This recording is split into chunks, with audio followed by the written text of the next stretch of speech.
Gavin Newsom does all his videos and his vlogs and his address to the nation. I was like, do one good thing for taxpayers in California and then go after Trump. One piece of legislation or one move that would help your average California taxpayer, and then you can assassinate Trump verbally. But Gavin Newsom's a sociopath. I don't think people really fully understand who that guy is and who that guy isn't. He is not. Adam Carolla has stepped into the conversation, pulling back the curtain on why Newsom's California is beginning to crack under mounting pressure.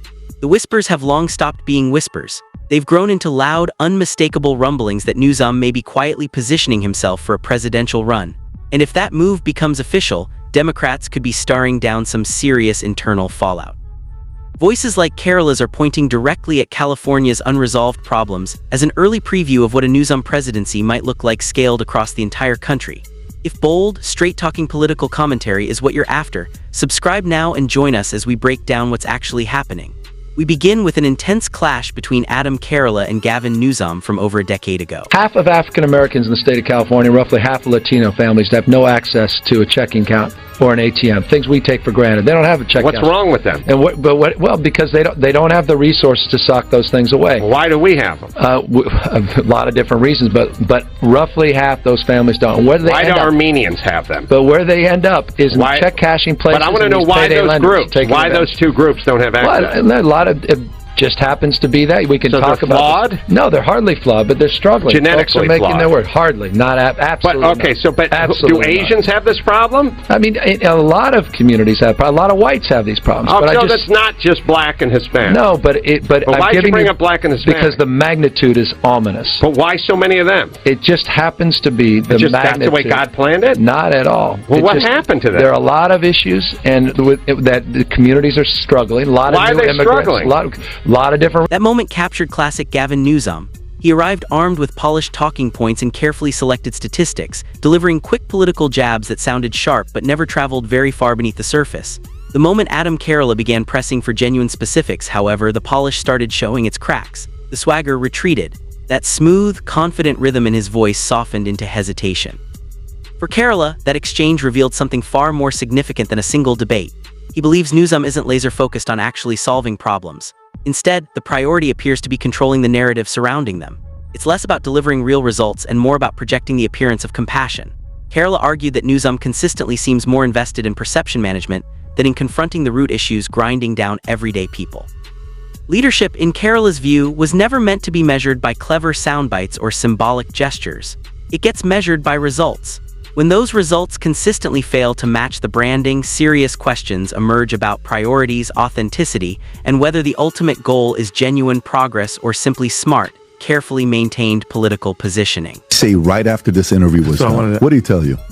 He's Teflon. He doesn't care. He's a sociopath, so he doesn't. It's like, did you feel bad after you killed your wife and her family? Like, no, I'm a sociopath. You know what I mean? I had wings. How could I do this? Yeah, he's a sociopath. He does not.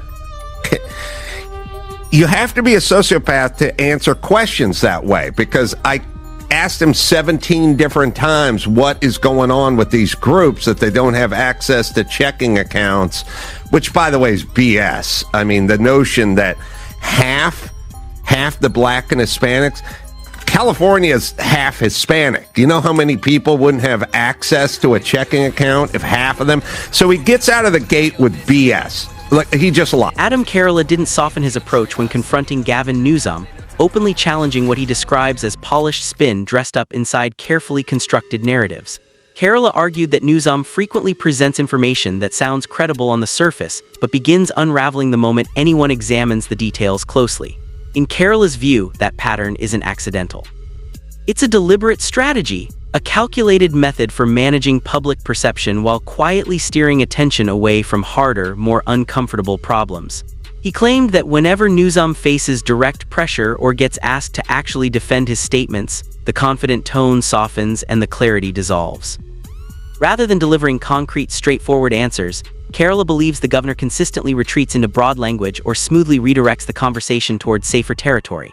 For Carolla, that recurring pattern raises legitimate questions about credibility and transparency. Because when leadership leans more heavily on performance than precision, public trust gradually erodes, and in his estimation, people deserve far more than rehearsed rhetoric.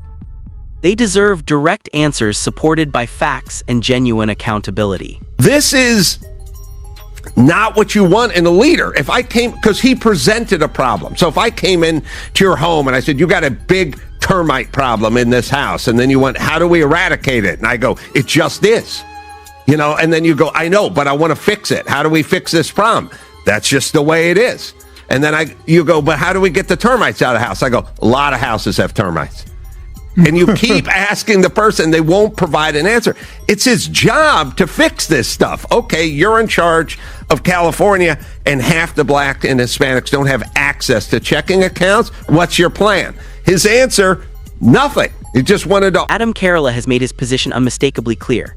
He does not view Gavin Newsom as presidential material, and his argument is rooted in what he sees as a consistent absence of real, tangible solutions. To Carolla, California already functions as a live testing ground for Newsom's leadership style, and from where he stands, far too many of the state's long-running problems remain stubbornly unresolved. What troubles him most is how Newsom responds when pressure genuinely rises. Carolla argues that when specific answers are demanded, rather than presenting clear and actionable plans, Newsom tends to retreat into broad language and carefully worded statements that sound reassuring but carry little real substance. Instead of addressing problems head-on, he appears to circle around them strategically. For Carolla, authentic leadership means more than confident delivery and polished messaging. It requires clarity, accountability, and results that people can actually measure and feel. Strip those away, he says, and it becomes nearly impossible to believe national challenges would be handled any differently under that same style of leadership. Governor, why exactly did you shut California's beaches during COVID? Governor, why did you shut the beaches in California during COVID? Yeah, I think we all were working on information at the time. We had no basis of deeply understanding the virus. I think they did the same thing. So you didn't know anything, so why'd you shut the beaches? States like Florida. If you didn't know anything, why'd you shut the beaches? Well, we didn't know. Yeah, because people were concerned early in the pandemic. Information was coming out as it relates to how it was transferred, the disease, and people were cautious, trying to keep people alive. And I should say this, so you didn't let them go in the sunshine and get vitamin D and exercise, so you shut the beaches. Okay. And you arrested a guy who was paddleboarding in the bay. That question ignited yet another heated exchange between Adam Carolla and Governor Gavin Newsom, this time centered on the deeply controversial decision to close California's beaches during COVID. It was a moment demanding clear, direct answers, particularly given how severely those shutdowns impacted millions of residents across the state. Firm, well-structured reasoning backed by solid evidence felt like the minimum expectation. But in Carolla's account of what unfolded, that kind of certainty never fully materialized. Instead, Newsom pointed to the guidance officials were operating under at the time, which emphasized limiting public contact and encouraging people to remain indoors. On the surface, that explanation carried some reasonable weight, yet Carolla challenged whether the policy followed any consistent logic, especially given that outdoor environments were broadly considered lower risk than indoor spaces. For him, the moment exposed deeper concerns about decision-making, accountability, and whether those particular choices were ever genuinely justified. How much have things gotten better or worse while Newsom's been your governor? Have you seen at least something getting better? I can't think of anything. I'm trying not to use too much hyperbole here. The stuff you see is homelessness, and the other thing that's you see in California, which is sort of counterintuitive, is garbage. Lots of garbage, lots of graffiti, lots of filth. Just filth. And it's weird because California, Golden State, and all that kind of stuff, beaches and sunshine and everything. The major cities are dirty. Really dirty. It's homeless and just garbage and graffiti and sort of blight and filth everywhere, which is weird and depressing. And of course, gas is, $5.50 a gallon with the worst. A growing number of actors and comedians are speaking out about California under Gavin Newsom's leadership, voicing real frustration over what they describe as a visible decline in everyday living conditions. One of the sharpest points of tension has been the dramatic rise in homelessness and the spreading sense of disorder across places once celebrated for their beauty, culture, and energy. Public figures who previously praised California's unique charm are now openly asking what went wrong. Bill Maher, for instance, shared a candid story about walking through San Francisco and nearly stepping in human waste, a moment he used to illustrate just how widespread and impossible to ignore the problem has become. Stories like that have ignited broader conversations about sanitation, public safety, and quality of life. Critics argue these aren't isolated incidents but symptoms of deeper structural failures.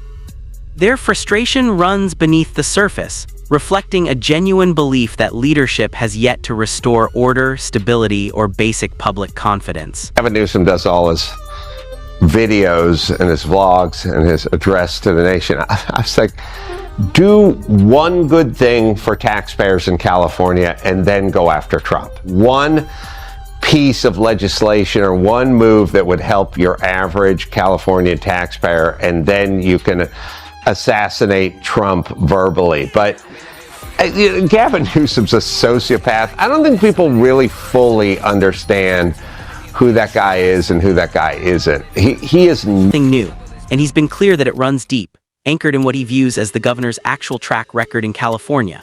Carolla has openly challenged Newsom to identify even a single major policy that has genuinely improved daily life for taxpayers. From Carolla's perspective, residents are paying premium prices to live in the state, but aren't seeing the results they were promised in return. California carries some of the highest tax rates in the entire country, which naturally elevates expectations around public services, infrastructure, and overall quality of life. Yet Carolla argues that most taxpayers simply don't feel those benefits in any meaningful way. Instead, he sees a widening gap between what people contribute financially and what they actually receive.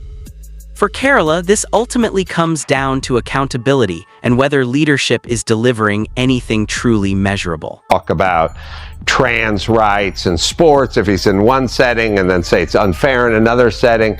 I don't think people fully understand who that guy is. I sat in a room with him for an hour and tried to talk to him, and there's nothing there. And the idea that he has designs on, sort of global domination is insane, because he's basically a guy, he's like a guy who runs the world's worst taco stand. He makes the worst tacos. Adam Carolla has gone as far as calling Gavin Newsom politically hollow, arguing that the governor consistently tailors his message to whatever audience happens to be in front of him.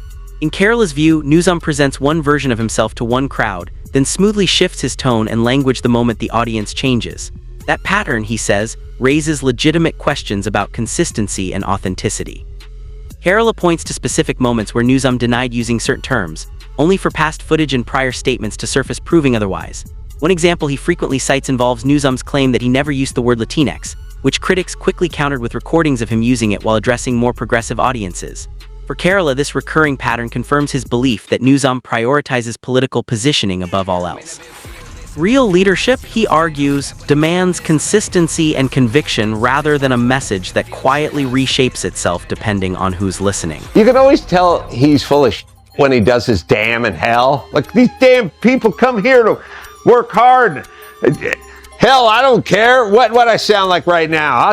When he says damn and hell, that's his false sort of he does a feigned outrage thing.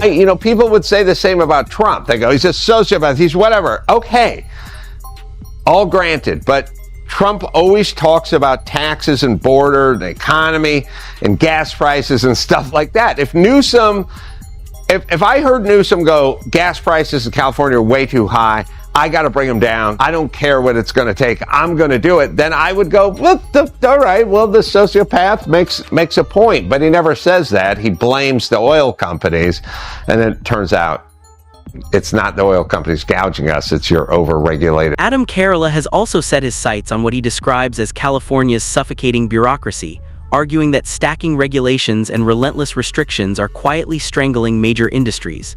He points to the oil sector as one of the clearest examples, hammered by sweeping policy changes, steep compliance costs, and some of the heaviest tax burdens in the country. In Carolla's view, those combined pressures have pushed certain companies to the conclusion that California simply isn't a practical place to operate anymore. He highlights recent decisions by several major oil firms to scale back operations or exit the state entirely, citing overwhelming costs and deep regulatory uncertainty. But for Carolla, the oil industry is just the most visible warning sign. When established companies start leaving, he argues, the ripple effects mean real job losses, shrinking investment, and serious long-term questions about economic stability under current leadership. I argued with him about many subjects, but one of the arguments I was actually thinking about today is I said, where are the dads? Why don't you tell these people, stay behind and raise your kids? Now, for him, he thinks that's a hate crime. So if you say, so what Gavin Newsom does is he goes, black people and brown people are suffering inordinately, in much higher levels than everyone else. And then you say, why are they suffering? And then he says, everyone's suffering. Why did you only bring up those two groups? And then he says, because they're suffering so much more. And then I say, why are they suffering so much more? And then he goes into a long-winded sort of hodgepodge of racial missteps of this country and acts from the 60s and the 40s. Taken together, Adam Carolla's critiques build a sharp and unflinching portrait of Gavin Newsom's leadership.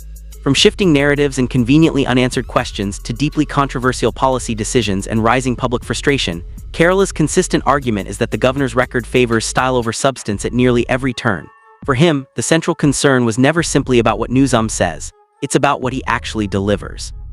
Rising taxes, businesses exiting the state, a declining quality of life, and persistent questions surrounding accountability have all steadily fueled skepticism among critics and ordinary residents alike. In Carolla's view, California already functions as a real-time preview of what broader national leadership under Newsom might produce, and that possibility carries serious red flags worth examining. Whether you fully agree with his perspective or not, his arguments have added genuine fuel to an ongoing debate about competence, credibility, and measurable results.